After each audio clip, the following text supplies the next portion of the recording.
जेव्हा कैलास मार्ग विमानं निघाली तेव्हा सतीनं विचारलं, कुठनं येत आहे तुम्ही? तुमच्या बापाकडून. काय तिथे? बापरे, फार मोठा यज्ञ आहे. सर्व आले पण तुम्ही न शंकरराव नाही दिसले. बस झालं यांचं काम, एवढ्याच कामावर आहे. आता सती आली महादेवाकडे. बरं का नाना, आता परस्परे कार्यक्रम कसा ढकलावा हे माता भगिनीपासून शिकावं. यांचा कोण तास घेतं स्पेशल शाळेत कोणास माहीत. बरोबर शब्दाची अचूक फेक त्यावेळेला त्यांच्याकडून शिका. महादेवाकडे आली सती म्हणाली, का हो काय तुमच्या सासऱ्याकडे मोठा यज्ञ आहे म्हणतात. तुमच्या सासऱ्याकडे कुठे? हिच्या बापाकडे नाही का? काही खर्च येतो का सरळ बोलायला? पण ढकलायचा आहे कार्यक्रम. ती मजा त्यांच्यापासूनच शिका. काय तुमच्या सासऱ्याकडे मोठा यज्ञ आहे म्हणतात. हे सगळे लोक जेवणाकडून तिकडनंच येतात. मग तुला काय वाटतं सती? तुझा बाप कार्यव्यापामुळे निमंत्रण द्यायचं विसरला असं वाटतं का तुला? अरे हेतू पुरस्कार निमंत्रण नाही तुला ना मला. कारण आज सांगतो, कारण तुझ्या बापाचा अपमान करण्याचा हेतू नव्हता माझा. ध्यानस्थ बसलो होतो ब्रह्मसभेत, उठलो नाही. वाटेल तसा बोलला, माकड्याच्या डोळ्याच्या भिकारड्यान मुलगी देऊन पश्चाताप झाला मला. हेतू पुरस्कार निमंत्रण नाही. आणि निमंत्रणाशिवाय जाऊ नये. निमंत्रण असलं तरी जाऊ नये. निमंत्रणाची वाट पाहू नये. बरं का नाना, काही काही ठिकाणं अशी आहे, निमंत्रण असलं तरी जाऊ नये. ते ठिकाण सांगण्याची गरज नाही. टाकणे निमंत्रणाची वाट पाहू नये. कुठे? कथा कीर्तनाला. बदनापूरला 7 दिवस कथा होती, कीर्तन होते. तुम्ही एकही दिवस दिसले नाही. आम्ही कसं यावं? का? आम्हाला कुठं निमंत्रण दिलं कुचे साहेबांना? असं त्यांच्या नातवाचं का मुलाचं बारसं होतं, तुला निमंत्रण द्यायला आले का? अरे कोरोना झाला होता तर डॉक्टर निमंत्रण देत होता का तू पळत होता जालन्याला? इमानदारीने सांगा. तसंच आहे. व्याधी पिढीला धावे वैद्याची या घरा, आपुल्या कल्याणा लागून या. तुका म्हणे तेथे न पाचारिता जावे. निमंत्रणाची गरज नाही कथा कीर्तनाला, पण निमंत्रणाशिवाय जाऊ नये नाना लग्नाला. काही माणसं धाडस करतात. अरे दुपारच्या जेवणाचं काय? मंगल कार्यालय, सगळे कार्यालय शहरातले यांचेच. निमंत्रण नाही. नसू दे रे, विचारलं तर मुलीकडचे. अरे लेका, पण मुलीकडच्यानं विचारलं तर मुलाकडचे. दुपारी मुलीकडचे, संध्याकाळी मुलाकडचे. दुपारी मुलीकडचे, संध्याकाळी मुलाकडचे. 2 शब्दावर जेवतं 4 महिने. एक दिवस मंगल कार्यालयात जेवायला बसलं. पंक्तीचे मालक आले, अनोळखी चेहरा थांबले. कुठले आपण? खाली मान घातली. ए खाली मान घाले. कुठले तुम्ही? मी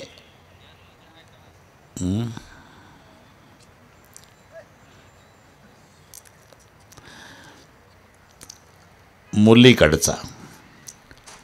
काय? नाही त्याला गडबड झाली. मुलाकडचा. ओठ का म्हणतोस? माझ्या बापाच्या श्राद्धाचं जेवण आहे का? मुलीकडचं मुलाकडचं सांगतो ओठ. म्हणून निमंत्रणाशिवाय जाऊ नये लग्नाला.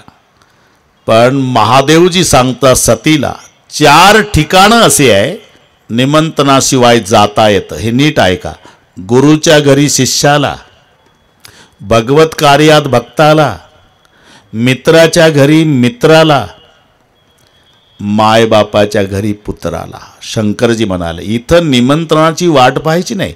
आपल्या गुरु महाराजच्या घरी काही कार्य आहे आणि गुरु महाराज निमंत्रण द्यायचं विसरले तर बिना निमंत्रणाने जावं. गुरुच्या घरी शिष्याला निमंत्रणाशिवाय जाता येतं. मित्राच्या मुलीचं लग्न आहे, तो निमंत्रण द्यायचं विसरला पण तुम्हाला कळालं, अक्षता टाकायला जरूर जावं. भगवत कार्य चालू आहे बदनापूरला, भक्ताला कळालं, बिना निमंत्रणाने जावं. मायबापाच्या घरी काही कार्य आहे, मुलाला कळालं, बिना निमंत्रणे जावं म्हटल्याबरोबर तर सती उभी झाली. तेच म्हणते ना मी, माझ्यात पप्पाकडे ना, काय निमंत्रणाची गरज आहे. मग शंकररावच्या लक्षात आलं 3:30 वाजता की कायदा आपल्याकडेच फिरला. म्हणून 2 शिवगण तयार केले. 2 शिवगणा समवेत सती आपल्या पित्याच्या यज्ञ मंडपात जाती झाली. पिता भवन जप गई भवानी, पिता भवन जप गई भवानी, पिता भवन जप गई भवानी, पिता भवन जप गई भवानी, कच्छ त्रास काहू कच्छ त्रास काहून सन्मानी, कच्छ त्रास काहून सन्मानी, कच्छ त्रास काहून सन्मानी, सागर भले ही मिली एक माता, सागर भले ही मिली एक माता, भगिनी मिली बहुत मुस्काता, भगिनी मिली बहुत मुस्काता, पिता भवन जप गई भवानी, कच्छ त्रास काहून सन्मानी, पिता भवन जप गई भवानी, कच्छ त्रास काहून सन्मानी.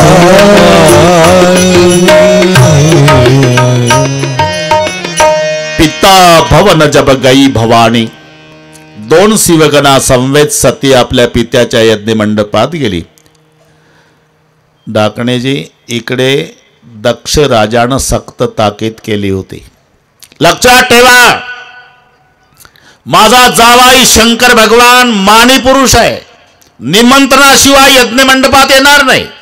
पण माझी मुलगी सती निमंत्रणाशिवाय येण्याची शक्यता आहे.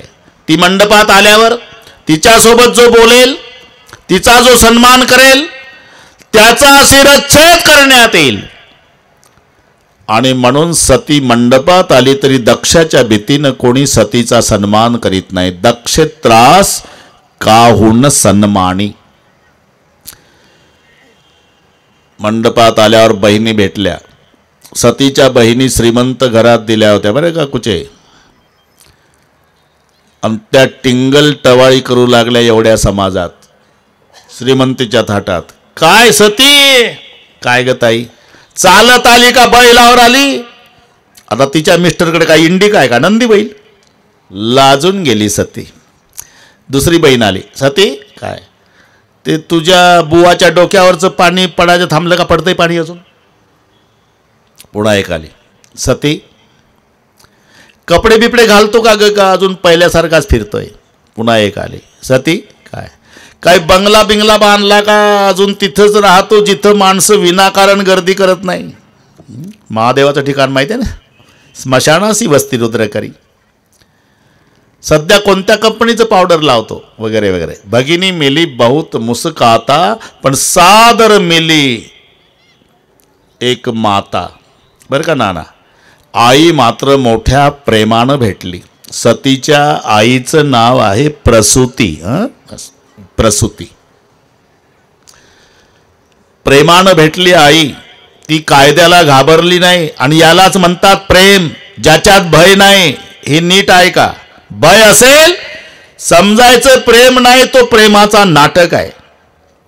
आणि असं निर्भय प्रेम करणारं जगात कुचे एकच पात्र आहे, त्याचं नाव आई आहे.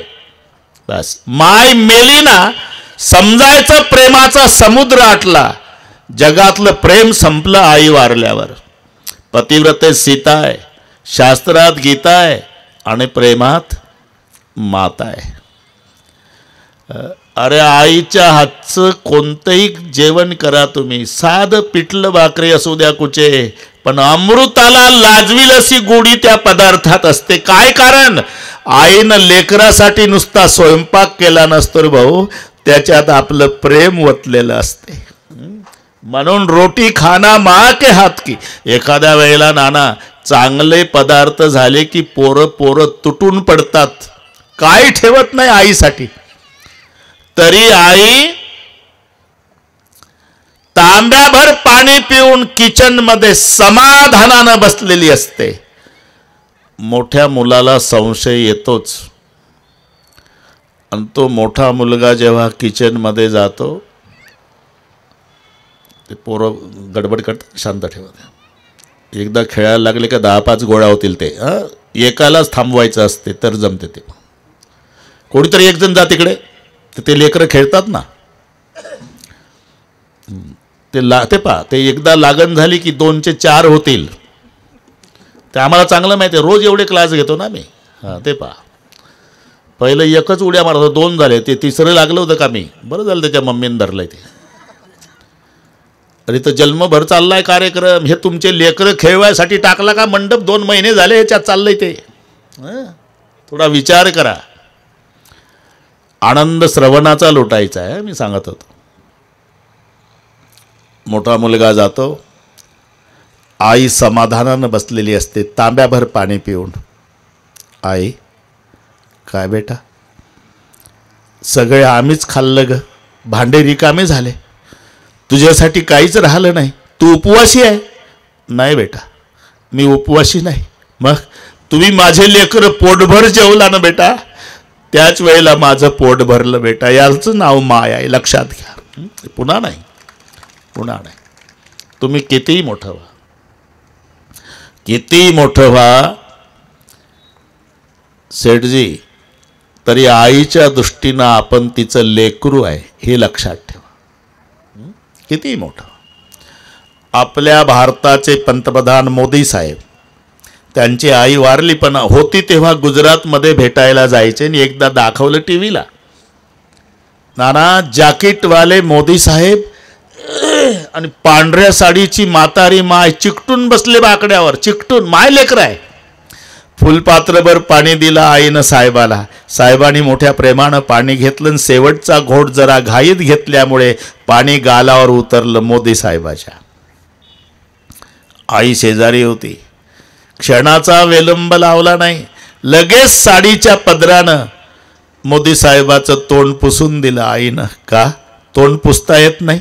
अरे पंतप्रधान आहे भारताचा, पण पंतप्रधान भारताला आहे, मायला लेकरू आहे हे प्रत्येकाने लक्षात ठेवा. बस मी इथून सांगत होतो, सादर भली मिली एक माता, तिचं नाव प्रसूती आहे. आई प्रेमानं, प्रेम आणि भय याच्यावरून वाढलं आपलं. भय असेल तर समजायचं ते प्रेमच नाही, प्रेमाचा नाटक आहे.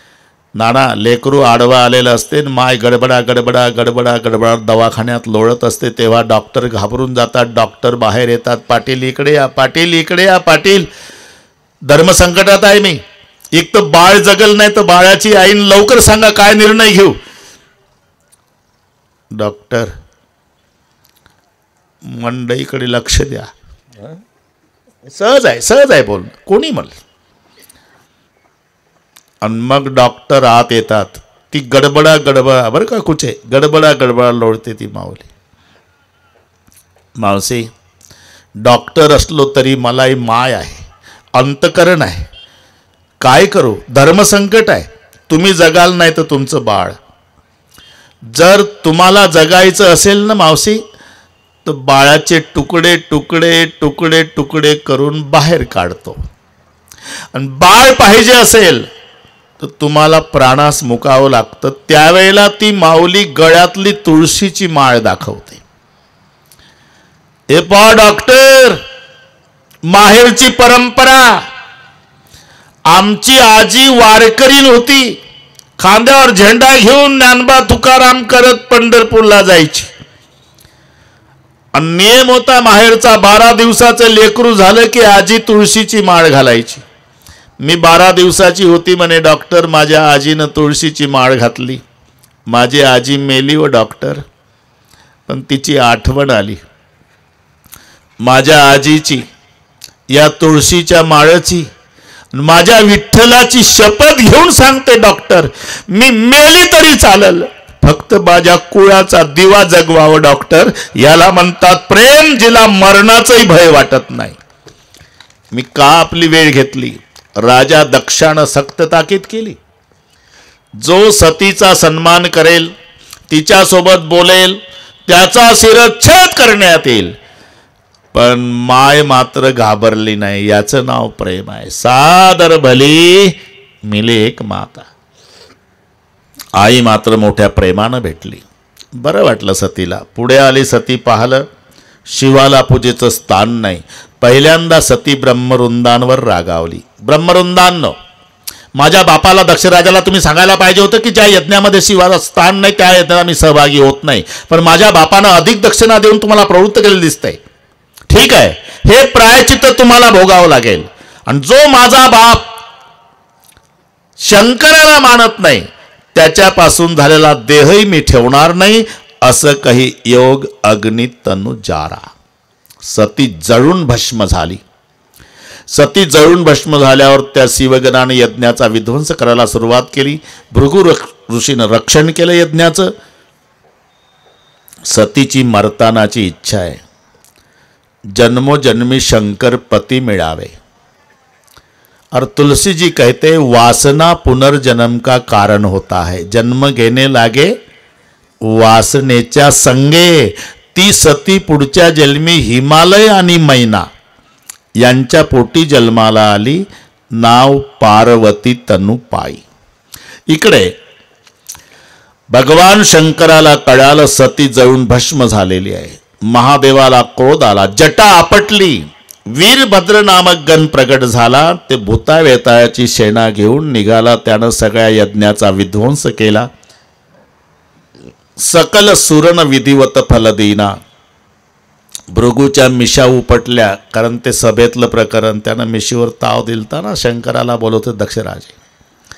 पुषा नावाच्या देवाचे दात पाडले, कारण ते हसत होतं.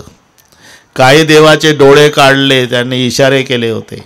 सकल सुरन विधिवत फल देना. आता शंकरजी बैरागी झाले बरं का नाना. पती आणि पत्नी संसार रूपी गाड्याची दोन चाकं असतात. हे कास्तकाराला चांगलं माहिती आहे.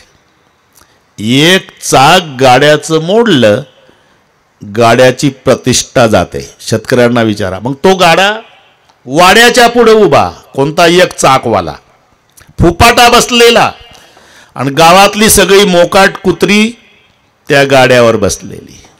एका चाकानं एवढी चव जाते गाड्याची. म्हणून पती आणि पत्नी संसार रूपी गाड्याची दोन चाक आहे. शेवटच्या श्वासापर्यंत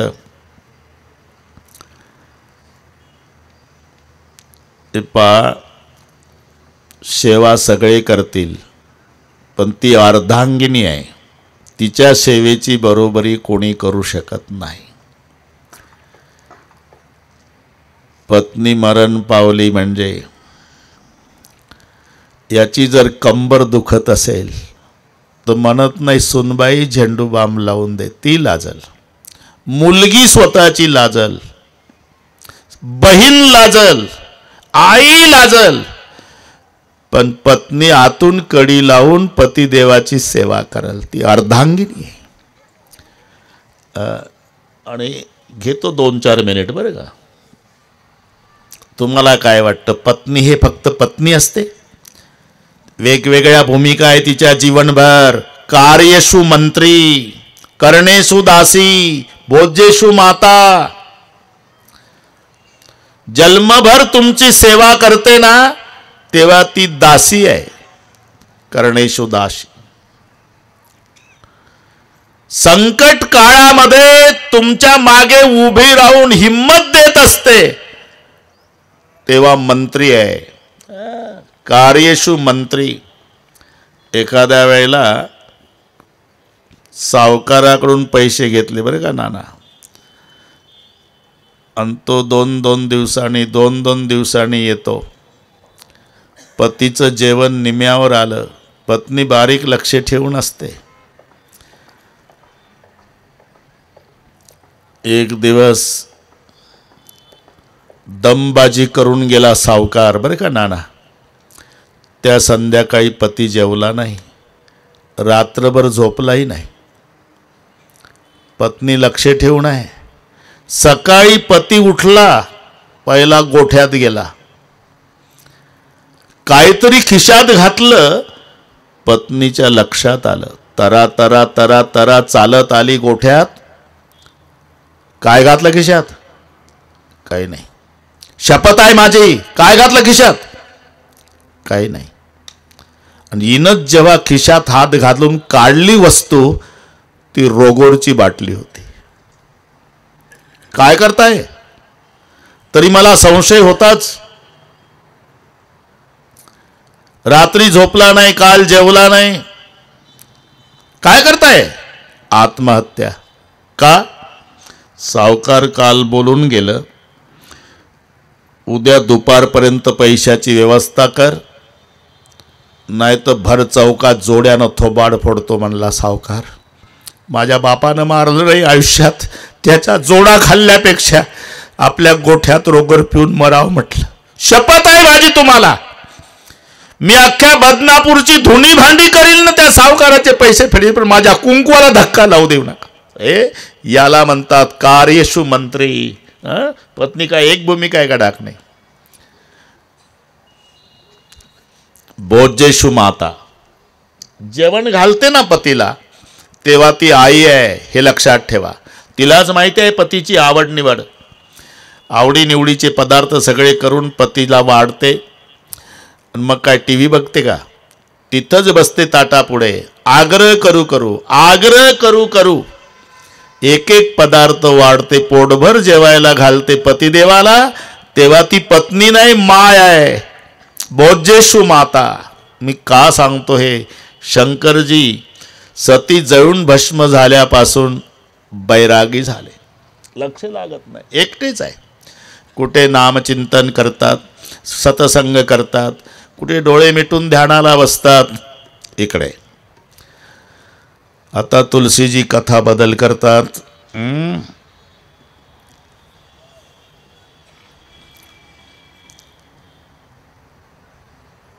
हिमालय आणि मैना यांच्या पोटी जन्माला आलेली सती म्हणजे पार्वती रूपात. हिमालय पर्वत आहे ना, त्याची म्हणून पार्वती. हे मराठी लक्षात घ्या. जनक राजाची जानकी. बिल्लाचा राजा झाला शबर, त्या शबराची शबरी. बस बस आता कळलं तुम्हाला. शबराची शबरी, जनकाची जानकी, पर्वताची पार्वती. हा बा जमलं. आणि पार्वती ही श्रद्धा आहे. श्रद्धा वाढत चालली नाना, श्रद्धा वाढत चालली. आणि श्रद्धा वाढली म्हणजे संताला बोलवावं लागत नाही, हे लक्षात ठेवा. आमची श्रद्धा आहे, पण आमची श्रद्धा सिजनेबल. श्रावण महिन्यात वाढते, भाद्रपद लागला म्हणजे उतरते. श्रावण महिन्यात तर गावोगावचे महादेव विचार करतात की एवढे भक्त येतात कुठून. बेलाचं पान तांब्यात पाणी, हर हर महादेव. बेलाचं पान तांब्यात पाणी, हर हर महादेव. बेलाचं पान. क्या बात है? समस्या का हल.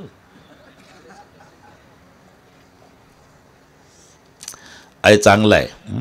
त्या निमित्ताने सगळे बरं का शेठजी, शंकराच्या भक्तीला लागले लोक. बरेच महादेव दुर्लक्षित होते, त्यांची मंदिरं चांगले झाले. हे प्रदीपजी महाराजांचे उपकार आहे सर्वावर. लागले ना सगळे. दुर्लक्षित मंदिरं होते, सुंदर झाले मंदिरं. गर्दी सुरू झाली. आज तर सोमवार आहे. सूत्रही सर्वांना सांगितलं, 1 लोटा जल, समस्या का हल. पण नामदेव महाराजांचा अभंग आहे, ते म्हणले लोटाभर जल जास्त होते भाऊ. 750 वर्षापूर्वीचा अभंग नामदेवाचा. म्हणलं 1 लोटा नाही लागत, जास्त झाला तो पाण्याचा खर्च. मग 1 पसा पाणी 1 बिल्वदळ, पूजन केवळ सोपे बहु, अभंग नामदेवाचा. 1 पसा पाणी. लवकर प्रसन्न होणारं दैवत म्हणजे भगवान शंकर. लवकर. ते चोरटं बुटकं होतं बरं का नाना, बुटकं होतं 4.25 फुटाचं, आणि ते गेलं जंगलात. चोरी काय मिळते का? महादेवाचं मंदिर होतं, आत गेलं. 5 किलोची घंटा होती पितळी. म्हणला हे तर बदनापूरला नेऊन विकली म्हणजे महिना सुखाचा जाईल. पण हातच पुरे ना, चोराचा बुटकं होतं. पिंडीवर उभं राहिलं, ते पिंडीवर घंटा काढण्यासाठी. शंकरजी एवढे प्रसन्न झाले, म्हणले बापरे, एवढे भक्त पाहिले व. पण काही चालू मध्ये PSIला ठोकतात तसा शालूट ठोकतात रस्त्याने.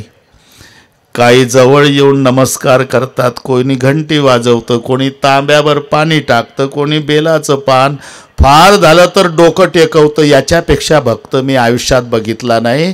हा एकच भक्त अख्खाचा अख्खा मला अर्पण झाला, आणि ते घंटा काढायला गेलं उभं.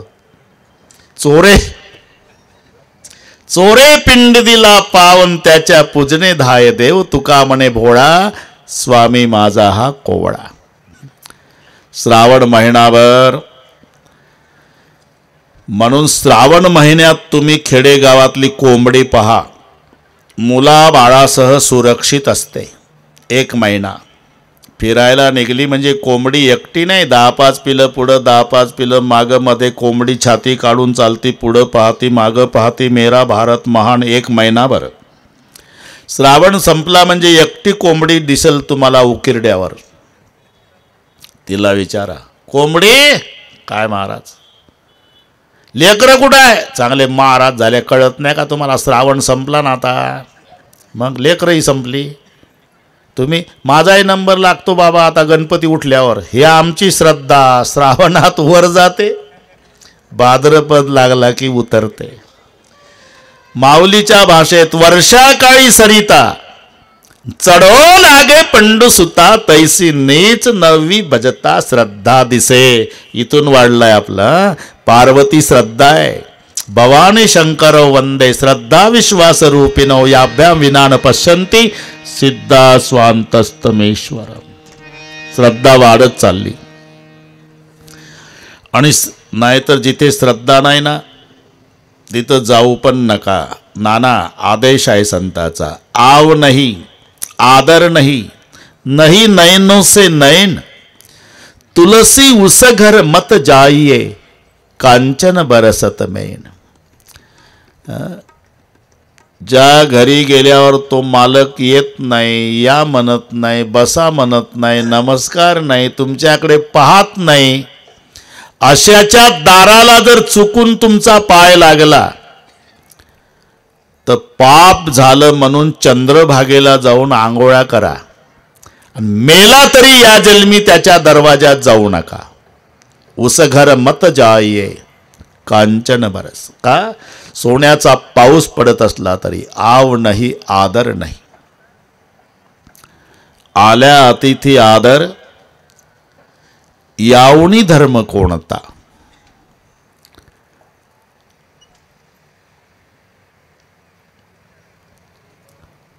घर कशाला म्हणतात? अरे बाप जेवला मुलाला माहीत नाही, मुलगा जेवला बापाला माहीत नाही, सून जेवली सासूला माहीत नाही, अब्जाधीश घराणं आहे, एकाच बंगल्यात राहतात, तपास नाही. मग संस्कारासाठी सांगतो बरं का कुचे. 6 वर्षाची मुलगी, 9 वर्षाचा मुलगा, मोलमजुरी करणारे मायबाप नाना,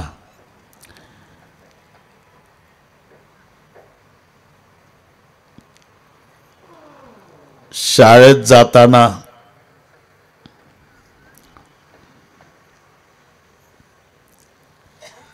दुपारच्या सुट्टीमध्ये काशीनाथ बाकीचे पोरं डबे सोडतात, जेवतात.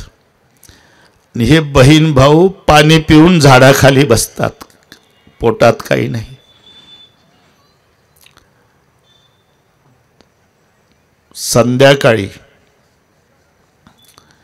आपल्या झोपड्यात आल्यावर मायबाप मजुरी करून आलेले, पण संस्कारानं धनवान सांगतोय, कपड्यानं फाटली आहे. ताई हातपाय धुवा बेटा. मायबापही उपवासी आहे आणि लेकरही उपवासी आहे. धुतले आहे, अगरबत्ती घेत आहे, दिवा घे रे बाळा. आणि मायबाप दोन्ही मुलाला गावातल्या मंदिरात नेतात. ताई अगरबत्ती लावली, गोंद्या दिवा लाव. हात जोडा बेटा, जोडले आई. डोळे लावले.